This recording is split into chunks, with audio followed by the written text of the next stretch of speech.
한 해 가운데 밤이 가장 길다는 동지를 지나면서 맹추위가 닥쳤습니다. 전열기 사용이 부쩍 늘어날 텐데 특히 전기장판에 의지하는 경우 자칫 화재나 저온 화상을 입을 수 있어 주의가 필요합니다. 이민재 기자입니다.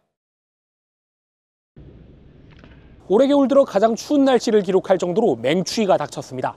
지금 외부 기온은 7도 안팎인데 찬바람까지 불면서 잠깐만 밖에 있어도 이렇게 손발이 얼어붙을 정도입니다. 그렇다면 난방이 제대로 되지 않는 쪽방촌 상황은 어떨까요? 직접 한번 가보겠습니다. 사람 한 명이 겨우 지나갈 수 있는 좁은 복도. 다닥다닥 붙은 방 안에는 볕이 들 창문도 없습니다. 겨울에 좀 많이 춥습니까? 춥죠. 여기서는 일반 난방은 안 되고 이제 좀 개인적인 이제 전기요 하나만 깔아놓으니까 우풍이 있고 하니까 이제 춥죠. 등은 따신데 얼굴 춥고. 우풍을 견디려 실내에서도 옷을 껴입을 수밖에 없습니다.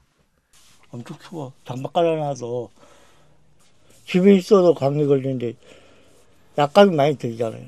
그래서 계속 집에 있는 거죠. 쪽방촌 내부입니다. 실내인데도 불구하고 기온은 10도 안팎. 찬바람이 들지 않는다 뿐이지 바깥과 크게 다르지 않아 온열기를 틀지 않을 수 없습니다. 하지만 화재 위험 탓에 온풍기나 전기난로 대신 전기장판이 전부입니다. 그렇다 보니 온종일 켜놓는 경우가 많은데 사용에 조심해야 합니다. 전기장판 위에 라텍스 침구를 올려놓은 채 실험을 해봤습니다. 3시간이 지나자 100도 이상으로 온도가 치솟습니다. 라텍스 특성상 열 흡수율이 높고 인화성이 높아 화재로 이어질 수도 있는 겁니다. 계속 켜놓은 채로다가 지내는 경우가 많거든요. 그래서 과열로다가 화재가 발생하는 경우가 있고요. 특히 라텍스 열에 좀 취약한 소재이기 때문에 그 화재 위험성이 더 커지거든요. 또 접어서 보관하던 전기장판을 무심코 꺼내어 쓸 경우 합선으로 인한 화재 위험도 있습니다. 실제로 최근 5년 전국의 전열기 화재는 2,300여 건, 12월과 1월 발생이 40%가 넘습니다. 게다가 온도를 높게 설정한 채 잠들면 저온 화상을 입을 수도 있습니다. 현재 부산권에는 2주째 건조주의보가 내려진 상태. 화재 예방을 위한 각별한 주의가 요구됩니다.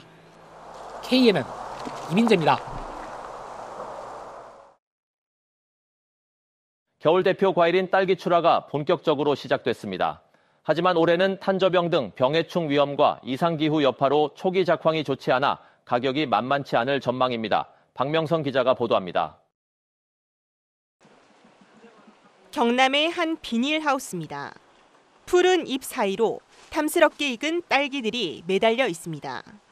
하지만 올해는 여름철, 극심했던 이상기후 여파로 지난해보다 작황이 부진합니다.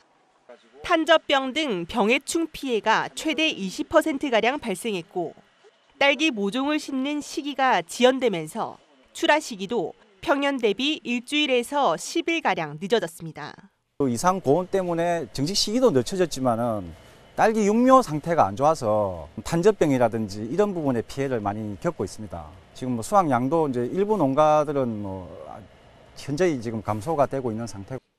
초기 출하량이 크게 줄면서 도매시장 경매 가격은 딸기 특상품의 경우 지난해보다 10%가량 비쌉니다. 그나마 겨울이 시작되면서 생육이 점차 회복될 것으로 전문가들은 예상하고 있습니다.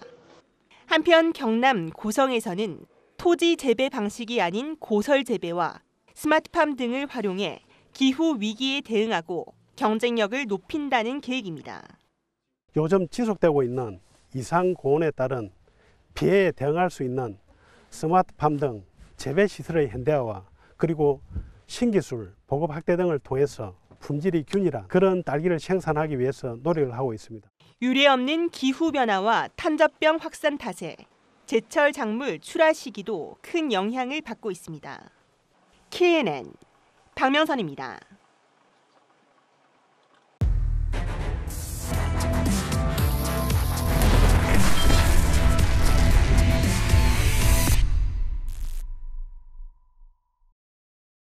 선진국과 우리나라는 해안 안전의 과학적 관리에서도 차이가 큽니다. 바다는 시시각각 바뀌지만 우리는 여전히 수십 년째 관례에 따라 인력을 배치하고 생색내기 수준의 위험성 평가에 그칠 뿐입니다. 보도에 정기형 기자입니다. 영국 남부의 스와니지 해변입니다. 위험을 알리는 신호가 울립니다.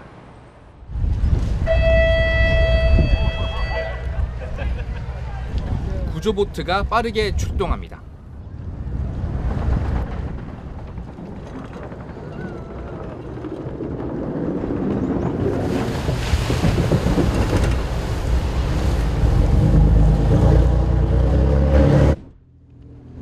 (200년) 전통을 자랑하는 영국 최대 인명구조단체의 활동 모습입니다. 자체 제작하고 보유한 장비로 운용됩니다. 오렌지색 구조보트로 대표되는 이 구조단체는 영국 238곳의 구조본부를 두고 있습니다. 모두 24시간 운영되는데요. 분석된 데이터를 바탕으로 가장 위험한 시간대 가장 많은 구조인력을 투입합니다. 안전요원 24시간 근무는 과학적인 안전관리에 기반이 됩니다. 시시각각 변하는 바다 환경 데이터를 실시간 반영하는 것입니다. 보건과 기상기후 등 다양한 협력기관의 데이터까지 종합해서 상시적으로 위험 요소를 살핍니다. 40년 넘게 위험성 평가와 데이터 분석 능력을 길러왔습니다. Risk assessment is what level of lifeguard service that we would provide. So, how many lifeguards, the length of the season, the type of equipment is all based on that very important beach safety assessment. 우리나라의 과학적인 위험 관리는 초보 수준에 그칩니다. 개장 이전에 모든 해수욕장이 위험성 평가를 거친 것이 올해가 처음입니다. 하지만 그때그때 바뀌는 해변 상황을 2달 정도 단기간 평가에 다 담을 수 없습니다. 도입 초기다 보니 개선점이 수두룩합니다.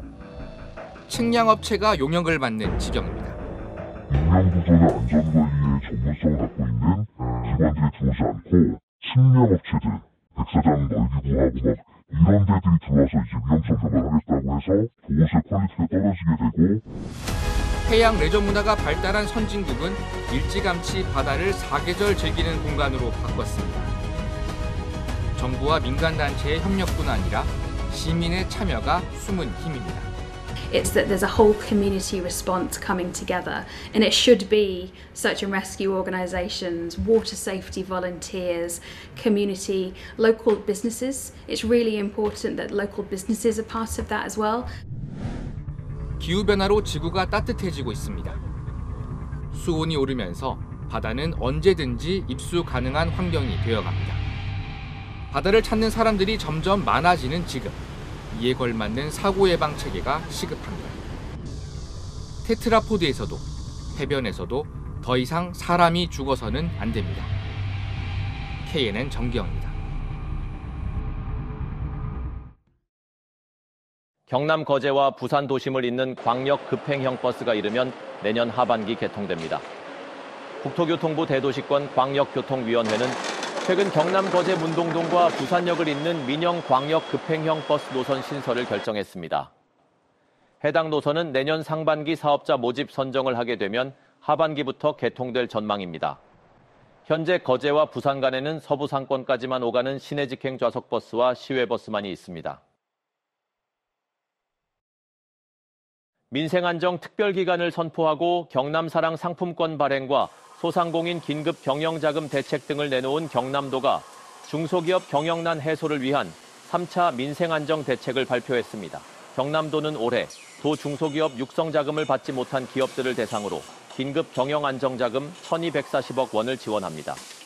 금융권 대출 최대 5억 원에 대해 1년간 이자 2%포인트를 도에서 지원합니다.